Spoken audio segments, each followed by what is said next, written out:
Let's take an example of someone who has a fear of having a panic attack while flying. Mark is a businessman for a Fortune 500 company. His work requires him to travel several times each year to his company's head office, which is a 2-hour flight from his city. He's 35 years of age and never had a problem flying until he experienced his first panic attack 5 years ago.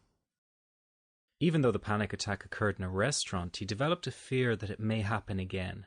This fear is particularly strong while flying. You will see here his first flight after having learned the one move technique. As the cabin crew prepare the doors for departure, anxious thoughts flash in front of Mark's mind. He has a tendency to imagine all kinds of medical problems he might have 30,000 feet in the air. His predominant fear is that his nervousness will escalate to a severe panic attack, and he will not be able to control himself. To quiet those fears, he reminds himself that he has learnt a new approach, and he is determined that this flight will be different.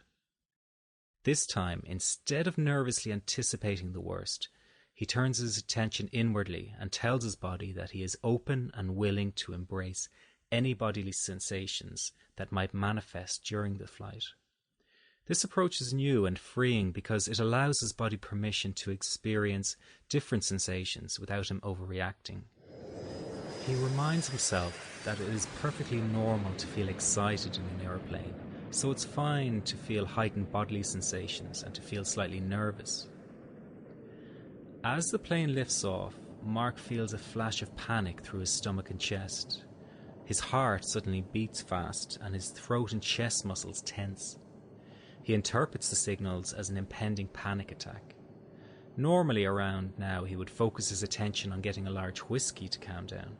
This time, however, is different, as he now has a new, more empowering approach to deal with the fear. First of all, he taps 5 times under each eye. The exact point is directly in the middle of the bone under each eye.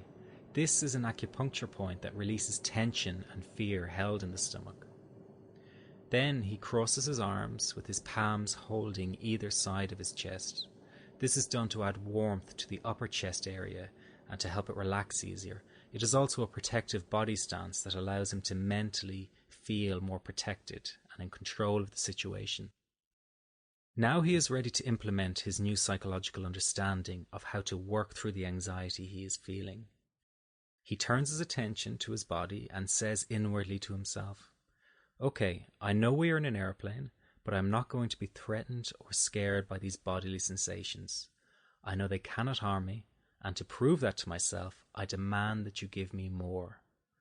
Let's see how fast my heart can really beat. Go ahead, heart, you are free to beat as fast as you like. My legs and arms are tingling with pins and needles. That's fine, that doesn't worry me. Let's have more of that and make it more intense, right now." Like an orchestra conductor, he is allowing the symphony of sensations and emotions to play themselves out in his body and mind. By doing this, he allows the sensations to be present without getting fearful.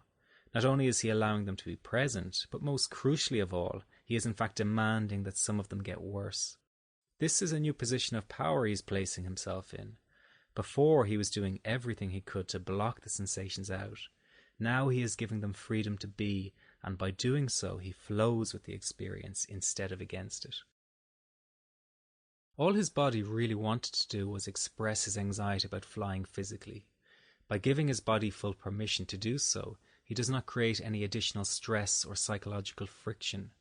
Within a few minutes, Mark's body is returning to normal, and he feels a sense of release. He has processed his fear without it escalating to a higher level and avoids a state of panic. This also makes him feel emotional as he is processing the fear that has held him back in the past. He can now sit back and enjoy the rest of the flight.